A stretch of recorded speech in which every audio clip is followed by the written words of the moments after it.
নমস্কাৰ এই মুহূৰ্তত লৈ আহিছো এটা গুৰুত্বপূৰ্ণ খবৰ লুঙিক লৈ ৰাজনীতি নকৰিব এবাৰ নেমছৱে এনেদৰে মন্তব্য দিছে নেমছৱে এনেদৰে হুংকাৰ প্ৰদান কৰিছে মুখ্যমন্ত্ৰীক যে লুঙিক লৈ কেতিয়াও ৰাজনীতি নকৰিব লুঙি আমাৰ হৈছে স্বাভিমান এনেদৰে নেমছৱে এবাৰ লুঙি পিন্ধি আহি ৰাজপথত প্ৰতিবাদ কৰিছে সবিশেষ লৈ আহিছো এই মুহূৰ্তত ৰাজ্যৰ মুখ্যমন্ত্ৰীক কঠোৰ হকিয়নি এবাৰ নেমছৰ মুখ্যমন্ত্ৰী হিমন্ত বিশ্ব শৰ্মাৰ বিৰুদ্ধে লুঙি পিন্ধি ওলাই আহিছে নেমছু লুঙি আমাৰ সম্পদ লুঙিক সংৰক্ষণ কৰিব লাগে বুলি উল্লেখ কৰিছে নেমছৱে আৰু এবাৰ নেমছৱে এনেদৰে হুংকাৰ দিছে মিয়াক টাৰ্গেট কৰি মিয়া আৰু লুঙি ৰাজনীতি নকৰিব মিয়া আৰু লুঙিৰ ৰাজনীতি নকৰিবলৈ আহ্বান নেমছৰ এই লুঙি কেৱল সংখ্যালঘুৱে নিপিন্ধে বহু অন্যান্য মানুহেও পিন্ধে বুলি উল্লেখ কৰিছে নেমছৱে লুঙি পিন্ধিলে স্বাস্থ্য ভালে থাকে বুলি উল্লেখ কৰিছে নেমছৱে আৰু লুঙি পিন্ধা লোকৰ অন্তৰত আঘাত দিছে মুখ্যমন্ত্ৰীয়ে লুঙি পিন্ধা লোকৰ অন্তৰত আঘাত হানিছে মুখ্যমন্ত্ৰী ডক্টৰ হিমন্ত বিশ্ব শৰ্মাই লুঙিক লৈ এবাৰ বিতৰ্ক শেষ হোৱা নাই অসমত আৰু আজি সমগ্ৰ ৰাজ্যৰ ভিন্ন প্ৰান্ততে লুঙিক লৈ যেটো বিশেষ প্ৰতিবাদ চলিছে লুঙিক লৈ বহুতো উল্লেখ কৰা হৈছে যেটো মুখ্যমন্ত্ৰীৰ বিৰুদ্ধে বহুতো সমালোচনাসূচক মন্তব্য উল্লেখ কৰা হৈছে মিয়াক জুকাই নলব নহলে কথা বেয়া হ'ব বুলি উল্লেখ কৰিছে নেমছৱে আপোনালোকে সভা সমিতিতহে গামোচা লয় আমি 24 ঘণ্টাই গামোচা লৈ ফুৰো বুলি উল্লেখ কৰিছে নেমছৱে কোনো মুছলমানক বাংলাদেশলৈ পঠিয়াই দিবলৈ কাৰোৰে সাহস নাই মিয়াক টাৰ্গেট কৰি মিয়া আৰু লুঙি ৰাজনীতি নকৰিব বুলি উল্লেখ কৰিছে নেমছৱে মিয়াৰ বাবে লুঙি সম্পদ হয় মিয়াৰ বাবে লুঙি সংস্কৃতি হয় বুলি উল্লেখ কৰিছে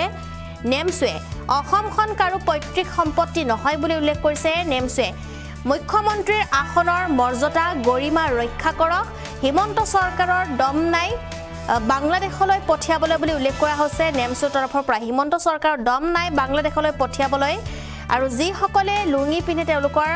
যেটো স্বাভিমানত আঘাত হনা বুলি উল্লেখ কৰিছে নেমছৱে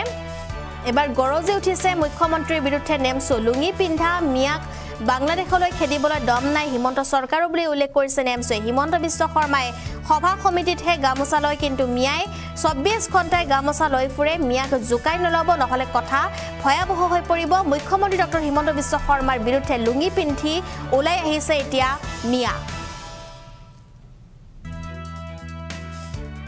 লুঙ্গি মুছলমানৰ সংস্কৃতি লুঙ্গি মুছলমানৰ সম্পদ যোৱাকালি নিৰ্বাচনী প্ৰচাৰত মুখ্যমন্ত্ৰী ডাঙৰীয়াই যেনে ধৰণৰ মন্তব্য কৰিছে আসলতে এক ধিক্কাৰ জনোৱা কথা যে নিৰ্বাচনৰ আগত কোনো ইস্যু বিচাৰি পোৱা নাই আৰু বিজেপি চৰকাৰে মুখ্যমন্ত্ৰী নিজে এক নিৰ্বাচনী প্ৰচাৰত এক সভাত আসলতে মিয়াক টাৰ্গেট কৰি মন্তব্য কৰিছে আমি পোনপ্ৰথমতে এই কাৰ্যক আমি সংখ্যালঘু দল সংগঠন সন্থা নেমছুৱে এনেকুৱা ভাষাক তীব্ৰ ভাষাৰে ধিক্কাৰ জনাইছো আৰু গৰিহণা জনাইছো যে মুখ্যমন্ত্ৰী এজনে নিৰ্বাচনী সভাত উন্নয়নৰ বাৰ্তা দিব লাগে কেনে ধৰণে ভাৰতৰ ভিতৰত অসমখনক শ্ৰেষ্ঠ ৰাজ্য কৰিব পাৰি এইবোৰ চিন্তাধাৰা নকৰি পেলাই মিয়াক টাৰ্গেট কৰি লৈ নিৰ্বাচনী প্ৰচাৰত মুখ্যমন্ত্ৰী ডাঙৰীয়াই লুঙ্গি আৰু ধুতিৰ কথা উল্লেখ কৰিছে আমি গৌৰৱেৰে কওঁ মুছলমান সমাজ আমি উত্তৰ পূৰ্বাঞ্চল সংখ্যালঘু ছাত্ৰ সন্থা নেমছুৱে আমি গৌৰৱেৰে কৈ আছো যে লুঙ্গি আমাৰ সম্পদ লুঙ্গি আমাৰ সংস্কৃতি আজি আপুনি কেনে ধৰণে মন্তব্য কৰিছে এই মন্তব্যক আমি তীব্ৰ ভাষাৰে পুনৰবাৰ কৈছো আমি গৰিহণা জনাইছো যে মিয়াই আপোনালোকে চাব চোৰ চাপৰি অঞ্চলত মিয়া এলেকাত আপোনালোকে লক্ষ্য কৰি চাব যে মুছলমানসকলে মিয়াসকলে লুঙ্গি পৰিধান কৰিও পথাৰত বজাৰত যতে যাওক অসমীয়া প্ৰতীক অসমীয়া স্বাভিমান গামোচাক মূৰত লৈ ডিঙিত লৈ আমি ঘূৰি ফুৰো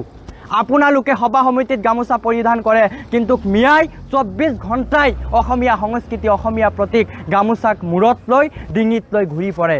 গতিকে মুখ্যমন্ত্ৰী ডাঙৰীয়া অসমখন কাৰোবাৰ দেউতাকৰ পৈতৃক সম্পত্তি নহয় আপুনি কৈছে যে ভাৰতীয় নাগৰিক যে লুঙ্গি পৰিধান কৰিলেই আপুনি বাংলাদেশত পঠাই দিব এটো কেনে ধৰণৰ কথা আপুনি কৈছে যে এগৰাকী ভাৰতীয় নাগৰিকক আপুনি বাংলাদেশত পঠাই দিব ইয়াক গৰিহণা জনোৱা কথা আপুনি এগৰাকী দেশৰ এগৰাকী ৰাজ্যৰ মুখ্যমন্ত্ৰী ৰাজ্যৰ মুৰব্বী হিচাপে আপোনাৰ মুখেৰে এনেধৰণৰ কথা শোভা পোৱা নাই গতিকে আমি সংখ্যালঘু সমাজ আমি মুছলমান সমাজ আমি এয়া আপোনালোকে চাব পাৰিছে আজি লুংগি পিন্ধিয়ে আহিছোঁ আৰু লুংগি পিন্ধিয়ে আমি আপোনালোকৰ মাজত প্ৰতিক্ৰিয়া প্ৰকাশ কৰিছোঁ যে গাঁৱে ভূঞে আমি মুছলমান সমাজ এয়াই বাৰ্তা দিব বিচাৰিম যে গাঁৱে ভূঞে আপোনালোকে সকলোৱে লুংগি উৎপন্ন কৰক লুংগি সকলোৱে পৰিধান কৰক আৰু কাৰোবাৰ দম নাই যে আমি ইয়াত মুছলমান লোক আছোঁ যাৰ বাংলাদেশত পঠাই দিয়ক আমাক আমি লুংগি পৰিধান কৰি আচলতে আজি ওলাই আহিছোঁ গতিকে এনেধৰণৰ মন্তব্য নকৰিব অসমখন হৈছে শান্তশিষ্ট বিভিন্ন জাতি জনগোষ্ঠীৰ এক ভূমি য'ত সকলোৱে মিলা প্ৰীতিত চলি আছে আৰু আপোনালোকে ৰাজনীতি কৰে মানৱতাৰ যি ৰাজনীতি আছে সেয়া কৰক আপোনাৰ লুংগিত ধুতি আৰু মিয়া ৰাজনীতি কৰি অসমখনক উন্নতৰ দিশত আগুৱাই লৈ যাব নোৱাৰে আমি হিন্দু মুছলমান একে আল্লাহৰ ফৰমান আমি সকলো জাতি জনগোষ্ঠীয়ে অসমত বসবাস কৰোঁ অসমখনক কেনেধৰণে উন্নতৰ দিশত আগুৱাই লৈ যাব পাৰোঁ শান্তশিষ্ট অসমক আপুনি অশান্ত কৰাৰ যি পৰিকল্পনা কৰিছে এয়া নকৰিব অনাগত দিনত আমি মুছলমান সমাজ আচলতে ৰাজপথত ওলাবৰ কাৰণে আমি বাধ্য হ'ম আৰু অসমৰ 1 কোটি মুছলমান আমি লুংগি পৰিধান কৰি পেলাই আমি ৰাজপথত আচলতে আমি প্ৰতিবাদ সাব্যস্ত কৰিম যদি এনেধৰণৰ মন্তব্য আপুনি কৰে আপোনাক গতিকে আমি সাৱধান কৰি দিছোঁ যে আপুনি এনেধৰণৰ মন্তব্য নকৰিব আৰু আপুনি যি মন্তব্য কৰিছে আমি আপোনাক আহ্বান জনাম যে আপুনি এখন ৰাজ্যৰ মুখ্যমন্ত্ৰী আপুনি ক্ষমা বিচাৰক মিয়াসকলৰ পৰা মুছলমানসকলৰ পৰা